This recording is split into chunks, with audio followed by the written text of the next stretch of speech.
ተመራማሪዎች የወፍ ጉንፋን ቀጣዩ ዓለማችን ወረርሽኝ ይሆናል ብለው ለምን ሰጉ? ተመራማሪዎች ለወራት በእርሻዎች ላይ እየተስፋፋ ያለው የወፍ ጉንፋን ቀጣዩ የዓለም ወረርሽኝ ይሆናል በሚል የማስጠንቀቂያ ደወል እያሰሙ ነው።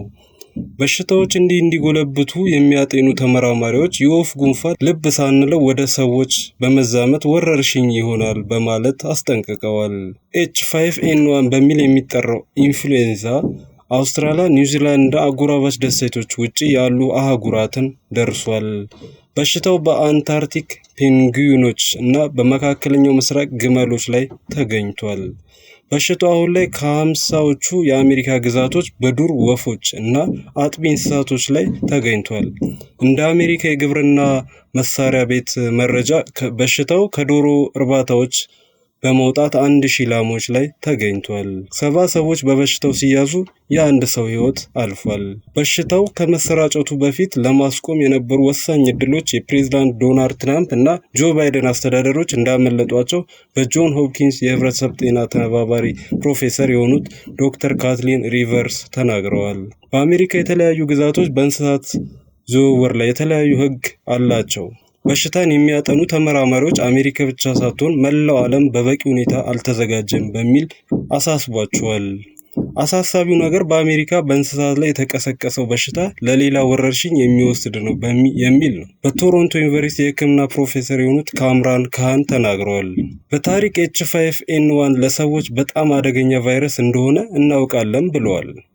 ከህዳር 2016 ዓ.ም ወዲህ በዋናነት ከ15 አገራት 700 ሰዎች በቫይረሱ መያዛቸውን ለዓለም የጤና ድርጅት ሪፖርት ተደርጎለታል። ከእነዚህ አገራት መካከል ኢንዶኔዥያ፣ ቪየትናም እና ግብጽ ከፍተኛ ቁጥር በሽታው የተያዘባቸው ናቸው። አቪያን ፍሉ አዲስ ነገር አይደለም። ነገር ግን አሁን ተመራማሪዎች በ3 ምክንያቶች ተጨንቀዋል።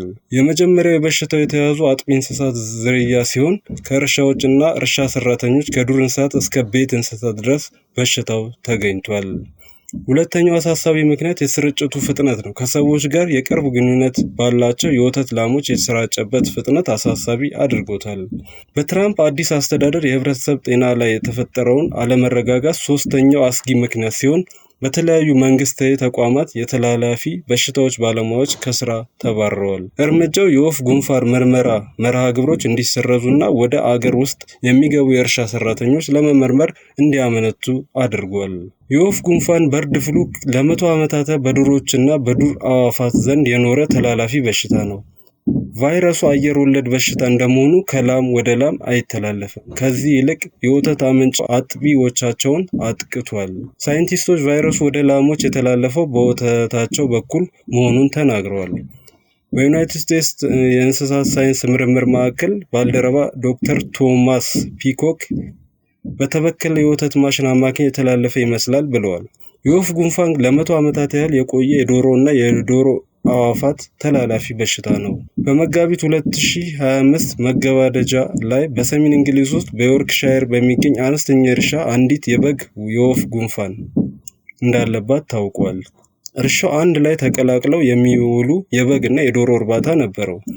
የዓለም ጤና ድርጅት በ24 አገራት ቢያንስ 954 ሰዎች በH5N1 አቪያን ፍሉ ሲያዙ ከእነዚህም ውስጥ 464 ያህሉ ሞተዋል ሲል አስታውቋል።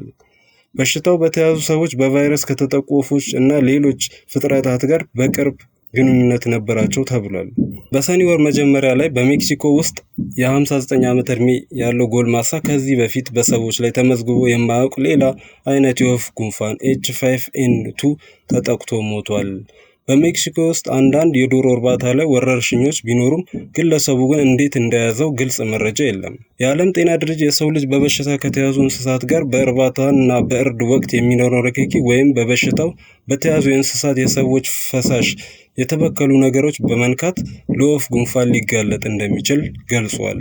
እንደ አሜሪካ የበሽታ መቆጣጠርና መከላከያ ማዕከል CDC ቫይረሱ መለስተኛ ጉንፋን መሰል ምልክቶች የሚያስከትል ሲሆን ለሞት የሚያጋልጡ እንደ ሳምባ ምች ያሉ ከፍተኛ ህመሞችን ሊያመጣ ይችላል። ከእንስሳት ወደ ሰው የሚተላለፍበት በሽታ ወደ ወረርሽኝ የመቀየር እድሉ ከሰው ወደ ሰው መተላለፍ ይችላል ወይ የሚለው ላይ የተመሰረተ ነው። እስካሁን ድረስ የወፍ በሽታ ከሰው ወደ ሰው አይተላለፍም። ባለፈው ሚያዝያ ወር በዶሮ እርባታዎች ላይ 59 ጊዜ በሽታ ተቀስቅሷል። የዓለም ጤና ድርጅት የእንስሳት ጤና የጤና መረጃ መሰረት በአሜሪካ በአውሮፓና እስያ 44 ጊዜ በወፎችና በአጥቢ እንስሳት በሽታው ተከስቷል። ከታህሳስ 2017 ዓ.ም ወዲህ በአሜሪካ፣ ዩኬ፣ ህንድ፣ ሜክሲኮ፣ ኮሎምቢያ እና ቪየትናም H5N1 ቫይረስ የተያዙ ሰዎች ተገኝተዋል። ለ10 ዓመታት የወፍ በሽታ በሰዎች ላይ አነስተኛ ችግር የፈጠረ በአብዛኛው የወፍ ቫይረስ ሲሆን አሁን ግን በአጭር ጊዜ የሚቆይ የተለያዩ የእንስሳት ዝርያዎች እየዘለለ ያለ ቫይረስ ነው። ቫይረሱ በመለወጥና በመላመድ የሚታወቅ ነው ያሉት ዶክተር ሪቨርስ ለረጅም ጊዜ በስርጭት የሚቆይ ከሆነ መላመድ በርካታ መንገዶችን ያገኛል ሲሉ አስጠንቅቀዋል። ወፎች ዓለም አቀፍ ድንበሮች የማይለዩ በመሆናቸው ተመራማሪዎች በጸደይ የወፎች እንቅስቃሴ በሽታው ሊያገረሽ ይችላል የሚል ስጋት አላቸው። እንስሳትን መከተብ አወዛጋቢ፣ ስኬታማ ክትባት ከባድ ነው። ክትባቶች ተሽጠው የሚያልቁ ሲሆን ይህም አንዳንድ አርሶ አደሮች በከፊል እንዲከተቡ የሚያደርግ ተመራማሪዎች ይናገራሉ። ለምሳሌ ፈረንሳይ ዳክዬዎች ትከትባለች። ይህም ተላላፊ በሽታዎችን ዝቅ አድርጓል። በቀጠናው ስርጭቱ ቀንሷል ያሉት ዶክተር ሙኒር ይቅባል የተባሉ ባለሙያ የተከተቡ ወፎች ቫይረሱ በመያዙ ለሌሎች ወፎች ማስተላለፍ ይችላሉ። በአሜሪካ እና በሌሎች ሀገራት መንግስታት ተቋማት የአቪያን ቫይረስ ክትባት ሚሊዮን ብልቃጦችን ለሰዎች ሲሉ እያከማቹ ነው። በከፍተኛ ስጋት አካባቢዎች ብቻ ጥቅም ላይ የሚውሉ ናቸው። ስለዚህ ከእንስሳት ጋር የቅርብ ንክኪ ላላቸው ሰዎች ሲሉ ዶክተር ካን ተናግረዋል። የኢንፍሉዌንዛ ቫይረስ ወረርሽኝ የሚሆን ከሆነ ቫይረሱ አይነት ተወስዶ ክትባት በማዳበር በሰፊው ማምረት ይቻላል ሲሉ አክለዋል። ክትባት ማምረት ጊዜ የሚጠይቅ ሲሆን አሁን የተከማቸ ክትባት በአጭር ጊዜ የሚቆይ መፍትሄ ነው ብለዋል ሲል ቢቢሲ ዘግቧል።